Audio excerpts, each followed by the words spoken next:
Assalamualaikum dan selamat sejahtera. Ah, saya Muhammad Syafiq Iqmal bin Muhammad Sofian. Saya adalah pembentang untuk minggu ke-12 dan tajuk saya adalah menjaga keimunan badan dalam perspektif Islam ketika masa pandemik.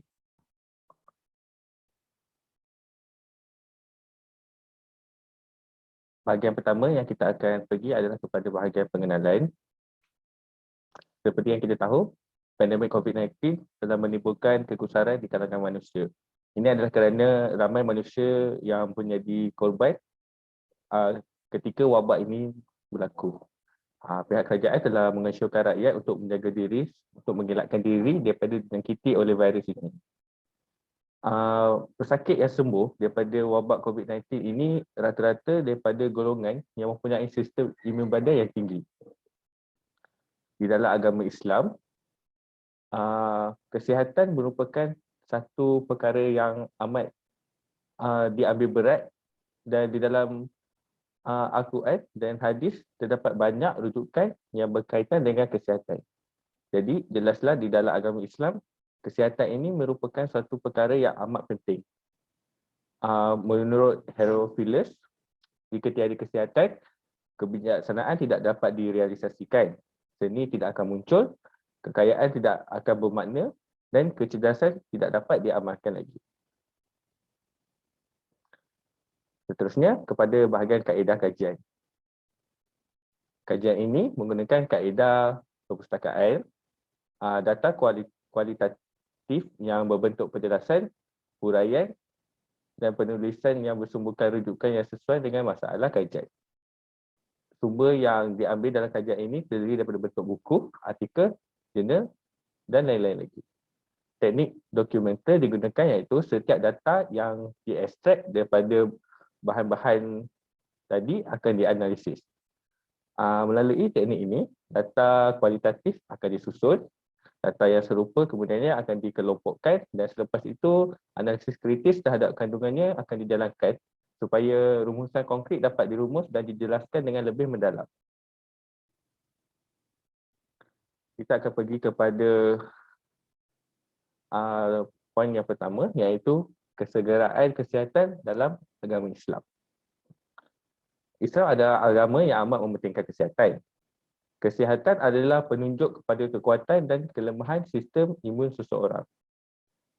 Jika kita mempunyai kesihatan yang baik, ibadah yang kita akan laksanakan dapat dilaksanakan dengan sempurna. Menurut sabda Rasulullah SAW juga, Allah Subhanahu Wa Taala amat menyayangi mukmin yang kuat berbanding mukmin yang lemah. Sabda Rasulullah, mukmin yang kuat itu lebih baik dan lebih dicintai Allah Subhanahu Wa Taala daripada mukmin yang lemah. Pada setiap mukmin itu ada kebaikan. Tolonglah Allah Azza wa Jalla dan jangan jadi orang yang lemah. Jika anda ditimpa kemalangan, maka jangan berkata kalau saya buat begini dan itu pasti tidak akan jadi begini dan begitu. Tetapi katakan ini adalah takdir Allah dan apa yang dia kehendaki pasti dilakukan. Kerana sesungguhnya ungkapan perkataan hukum akan membuka jalan kepada godaan syaitan. Umat Muslim yang kuat dan sihat juga akan dapat mempertahankan agamanya daripada pihak yang berpotensi untuk menghancurkan umat Islam sebagaimana firman Allah Al-Anfal 60, dan siapkanlah untuk menghadapi mereka orang-orang kafir, kekuatan apa saja yang kamu sanggupi dan dari kuda-kuda yang ditamat untuk berperang. Dan dengannya kamu menggentarkan musuh Allah dan musuhmu. Terdapat juga umat Islam yang sihat tapi tidak mempunyai masa lapang kerana lebih menitik beratkan soal kehidupannya, dan kadang-kadang seseorang itu mempunyai masa lapang tapi dia tak mempunyai kesihatan. Manakala jika mempunyai dua nikmat ini tapi kemalasan menguasainya, maka mereka yang tertipu dengan masa dan nikmat sihat yang ada. Nikmat ini akan berlalu tanpa faedah. Bukhari 182-184. Kepentingan menjaga kesihatan turut dijelaskan dalam hadis Nabi Muhammad SAW yang berbunyi, telah memberitahu kami Al-Abbas bin Abdul Aziz Al-Anbari, telah memberitahu kami Syafar bin Isa daripada Abdullah bin Said bin Abu Hind daripada bapanya, dia berkata, saya mendengar Ibnu Abbas berkata, Rasulullah SAW bersabda, dua keserangan yang sering dilupakan oleh kebanyakan manusia ialah kesihatan dan masa lapang. Imam Ibnu Majah kitab ke-32. Melalui perkara ini, kita dapat lihat bahawa kesihatan amat dituntut dalam agama Islam. Ketika pandemik COVID-19 ini, salah satu cara untuk kita kekal sihat dan mengelakkan diri daripada jangkiti adalah dengan menjaga imun di dalam badan. Dan sistem imun yang kuat dan sihat ini hanya boleh dimiliki oleh mereka yang sihat. Prospek kita seterusnya akan pergi kepada poin yang kedua, iaitu cara menjaga keimunan badan melalui perspektif barat. Dari sudut saintifik, untuk mencegah daripada mendapat jangkitan COVID-19 ini, seorang doktor iaitu Dr. Gia Pratama mencadangkan untuk menjaga sistem imunisasi badan kita. Risiko mendapat jangkitan COVID-19 ini dapat dikurangkan dengan memastikan sistem imun badan kita berada pada tahap yang terbaik. Dr. Gia Pratama mencadangkan 3 tonggak utama yang akan mempengaruhi sistem imun badan manusia, iaitu jika kita mempunyai rehat yang cukup, mempunyai pemakanan yang cukup dan seimbang, serta bila kita bersenam. Kita akan pergi kepada ulasan berkaitan mempunyai rehat yang cukup. Tempoh 8 jam adalah tempoh yang boleh dikatakan ideal yang telah dicadangkan oleh pihak barat. Peneliti daripada Jerman, mereka mendapati bahawa tidur yang cukup akan meningkatkan sel imun badan yang dikenali sebagai sel T. Sel T ialah sejenis sel imun yang bertindak untuk melawan patogen intraselular seperti sel yang dijangkiti virus selsema, HIV, herpes dan juga sel kanser. Menurut Stoyan Dimitriев, seorang peneliti daripada Universiti Tübingen, hormon tekanan adrenalin atau epinephrine dan noradrenalin atau norepinephrine dan molekul proradang prostaglandin akan menghalang kelekatan kelas molekul lekatan yang dipanggil integrin. Oleh kerana tahap adrenalin, noradrenalin dan prostaglandin adalah rendah ketika manusia tidur, kelekatan integrin akan lebih kuat. Kelekatan ini penting kerana sel T akan membunuh sel yang dijangkiti virus atau sel kanser. Hubungan ini perlu terus berlangsung kerana kelekatan integrin akan mengalahkan perhubungan itu. Perkara ini akan membantu badan untuk membunuh sel berbahaya dan secara tidak langsung imuniti seseorang akan dipertingkatkan. Seterusnya kita akan pergi kepada faktor yang kedua, iaitu pemakanan yang cukup dan seimbang. Aspek pemakanan ini adalah aspek yang penting dalam membantu meningkatkan metabolisme dan imuniti diri seorang manusia. Pemakanan yang mencukupi dan sesuai dengan keperluan tubuh akan membantu sel-sel di dalam badan untuk berfungsi dengan lebih optimum. Perkara pemakanan yang optimum akan menghasilkan imunologi dan menyokong fungsi sel imun yang membolehkan mereka memulakan tindak balas yang berkesan terhadap patogen. Sistem imun ini memerlukan tenaga dan nutrien yang mencukupi untuk memastikan mereka dapat berfungsi dengan cemerlang. Perkara ini badan manusia boleh capai dengan bergantung kepada pengambilan nutrien dan komponen pemakanan yang diambil oleh manusia. Setengah mikronutrien dan komponen makanan, mereka mempunyai peranan yang sangat khusus dalam pembangunan dan penyelenggaraan sistem imun. Permintaan sistem imun untuk tenaga dan nutrien ini dapat dipenuhi daripada sumber eksogen, iaitu daripada diet manusia, dan jika sumber pemakanan ini tak dapat menepati sumber itu, sumber endogen iaitu simpanan badan akan diambil. Setengah mikronutrien dan komponen pemakanan dia ada peranan yang sangat khusus dalam pembangunan dan penyelenggaraan sistem imun supaya dapat mengelakkan badan daripada mengalami keradangan. Sebagai contoh, kita boleh lihat kepada asid amino arginine yang penting dalam penjanaan nitrik oksida oleh makrofag, manakala mikronutrien vitamin A dan zinc akan mengawal bahagian-pembahagian sel. Perkara ini penting untuk membentuk tindak balas proliferatif yang berjaya dalam sistem imun badan. Apabila badan kita berlakunya kurang zat, perkara ini akan merecatkan untuk membentuk sistem imun yang baik. Pengambilan zat dan nutrien yang berlebihan juga boleh mendatangkan kesan buruk kepada diri manusia itu. Justru bila berkaitan dengan pemakanan yang seimbang perlu diambil mengikut kepada keperluan dan piramid makanan yang wujud. Makanan yang mempunyai kadar vitamin yang tinggi seperti sayuran dan buah-buahan perlu diambil dengan betul kerana akan memberi kebaikan kepada diri manusia dan seterusnya dapat membentuk sistem imun yang baik. Faktor yang ketiga adalah bersenam.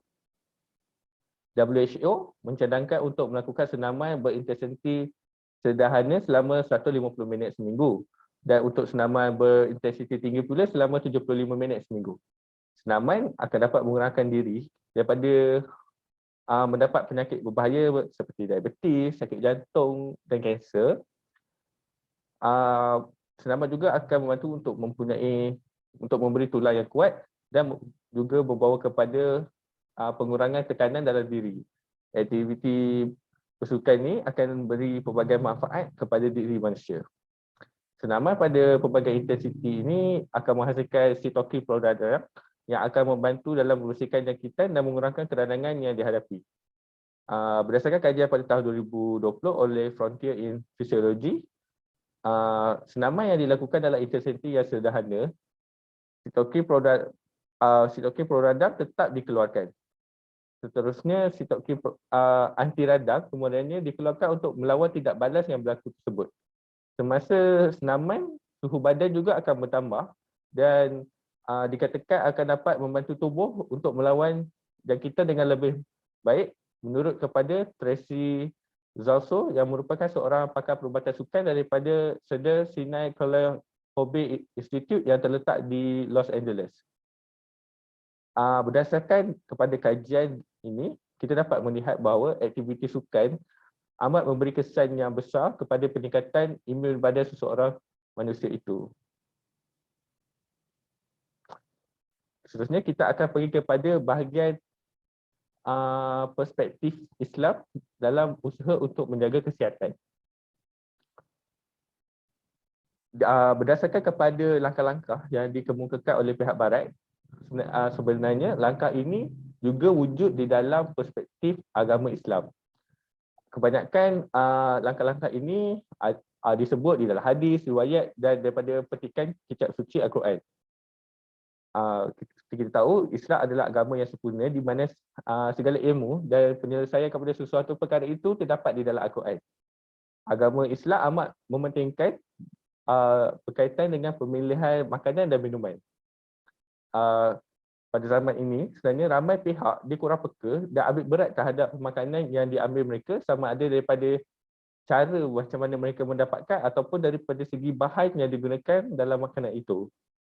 Dalam agama Islam, pengambilan makanan yang baik dan halal menjadi perkara yang amat ditekankan sebagaimana firman Allah Subhanahu Wa Taala Al-Baqarah 168, hai sekalian manusia, makanlah yang halal lagi baik daripada apa yang terdapat di bumi dan janganlah kamu mengikuti langkah-langkah syaitan, sesungguhnya dia adalah musuh yang nyata bagimu. Perkataan thayyib di dalam agama Islam turut difahamkan membawa maksud makanan yang baik dan dalam erti kata lain yang membawa manfaat kepada tubuh dan bukan semata-mata makanan yang halal saja. Kualiti makanan yang baik dan halal yang dimasukkan dalam agama Islam memerlukan umat Islam untuk menguasai ilmu pemakanan dan menjaga kualiti pemakanan thayyiban dengan kaedah yang betul. Dalam agama Islam juga turut ditekankan untuk tidak makan dan minum secara berlebih-lebihan kerana sampai memudaratkan diri sendiri. Seperti firman Allah Subhanahu Wa Taala Al-A'raf, hai anak Adam, pakailah perhiasanmu di setiap masjid, makan dan minumlah dan janganlah berlebih-lebihan, sesungguhnya dia tidak menyukai orang-orang yang berlebih-lebihan. Kita dapat melihat di dalam ajaran agama Islam bahawa perkara yang berkaitan pakaian dan makanan dan minuman sentiasa dinasihatkan supaya tidak dilakukan secara berlebihan. Kerana perkara ini jika kita lakukan secara berlebihan kemungkinan akan membawa mudarat kepada diri kita sendiri. Dalam agama Islam, mendapat rehat yang cukup juga turut ditekankan. Sekiranya seseorang tu tak dapat rehat yang cukup, otot dan sistem saraf dia akan mengalami penurunan keupayaan. Kita dapat melihat kepada baginda Nabi Muhammad SAW bahawa baginda kebiasaannya akan tidur awal dan juga bangun awal. Selain ada tidur yang cukup pada waktu malam, baginda kebiasaannya akan mempunyai tabiat tidur sebentar di siang hari.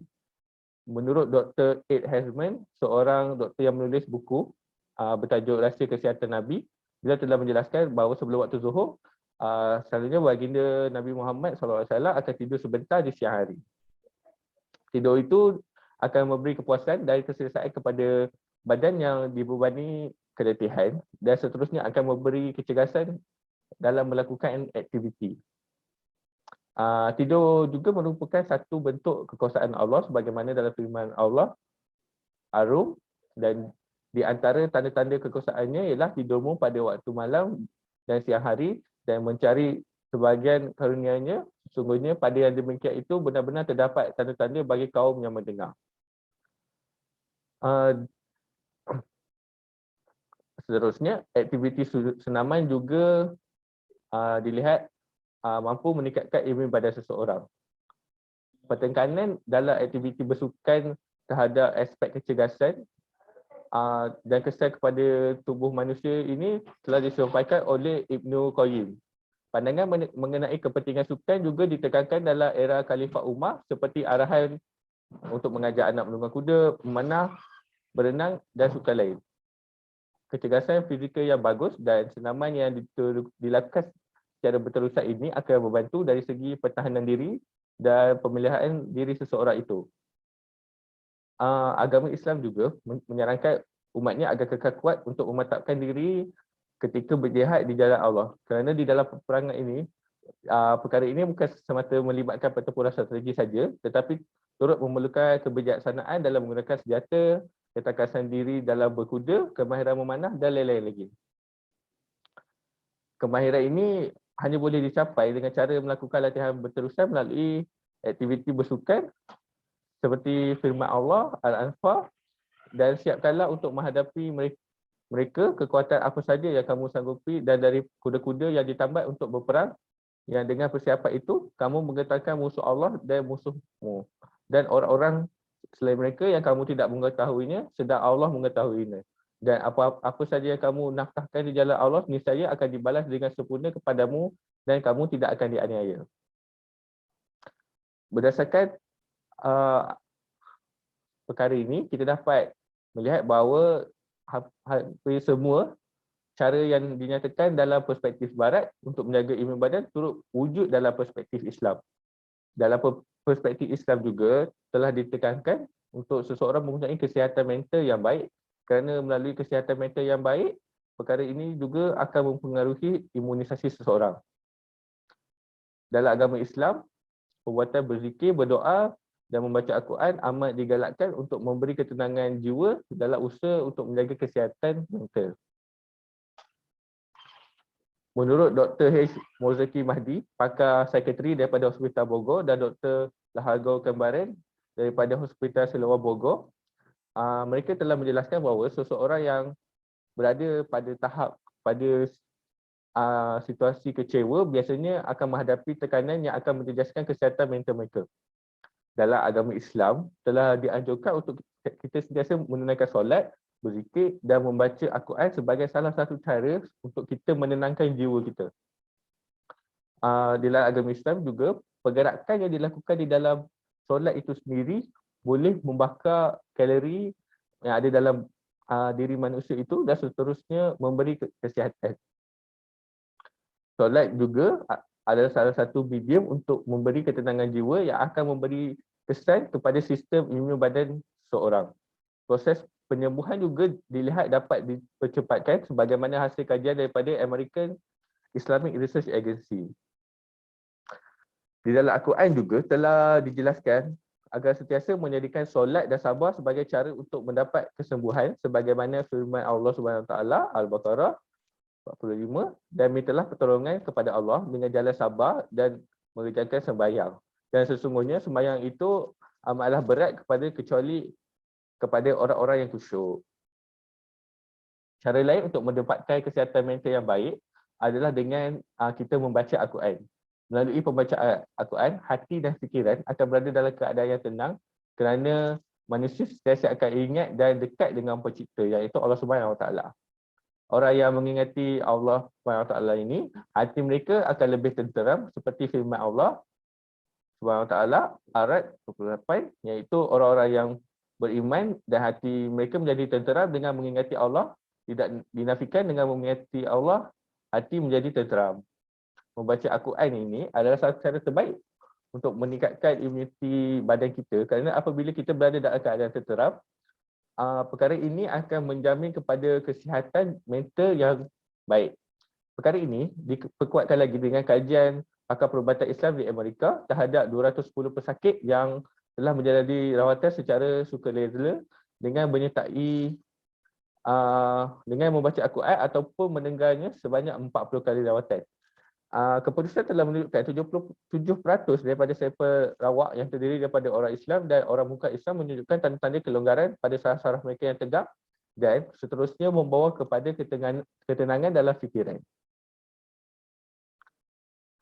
Cara yang ketiga yang dianjurkan dalam agama Islam untuk mendapat ketenangan jiwa adalah dengan cara berzikir. Zikir ini ditafsirkan seperti menyebut atau mengingati Allah secara lisan melalui kalimat yang baik. Apabila kita berzikir dengan khusyuk kepada Allah Subhanahu Taala, ini akan memberi ketenangan jiwa yang secara tidak langsung akan memperbaiki imuniti badan kita menurut Salih 2020. Berdasarkan firman Allah, ayat 28, orang-orang yang beriman dan hati mereka menjadi tenteram dengan mengingat Allah. Tidak dinafikan dengan mengingat Allah, hati menjadi tenteram. Kita dapat melihat bahawa dengan cara mendekatkan diri kepada Allah, seperti membaca Al-Quran dan solat juga, diri kita akan menjadi lebih tenang dan tenteram. Diri yang tenang ini, seperti kita ketahui, akan menjamin kepada status kesihatan yang lebih baik berbanding mereka yang sentiasa berada di bawah tekanan dan juga sentiasa stres. Daripada sudut agama Islam, aspek kesihatan mental juga turut ditambah dalam usaha untuk meningkatkan imuniti badan kita supaya badan kita dapat mencegah daripada penyakit berbahaya yang wujud. Cara yang digunakan terbukti berkesan dengan beberapa kajian saintifik yang telah dijalankan. Akhir sekali, kita akan kepada bahagian kesimpulan. Kesimpulannya, mempunyai kesihatan yang baik ini merupakan suatu perkara yang amat penting, bukan sahaja dalam agama Islam, tapi untuk semua pihak. Kesihatan yang baik ini menjadi matlamat utama setiap umat manusia, terutama sekali ketika kita berada di era pandemik COVID-19 ini. Daripada sudut perspektif barat, kita dapat melihat cara menjaga keimunan badan ketika pandemik ini. Mereka telah mengemukakan 3 teori, iaitu mendapat rehat yang cukup, makan yang seimbang dan bersenam, supaya badan kita dapat mendapat keimunan, badan kita berada pada tahap yang terbaik untuk mengelakkan diri daripada dijangkiti penyakit berbahaya seperti COVID-19. Daripada perspektif agama Islam pula, segala ilmu berkaitan kesihatan telah ada di dalam kitab suci Al-Quran, hadis dan riwayat. Dan cara yang dikemukakan dalam agama Islam untuk menjaga kesihatan juga hampir sama dengan perspektif daripada barat. Segala firman Allah SWT dan tingkah laku yang dibuat oleh baginda Nabi Muhammad SAW boleh dijadikan contoh kepada manusia. Jelas sekali, sumber ilmu yang wujud di dalam Al-Quran ini tidak boleh dipandang rendah oleh sesiapa pun, kerana di dalam Al-Quran ini terkandung segala ilmu yang mampu menjawab pelbagai persoalan dan permasalahan yang wujud. Terima kasih.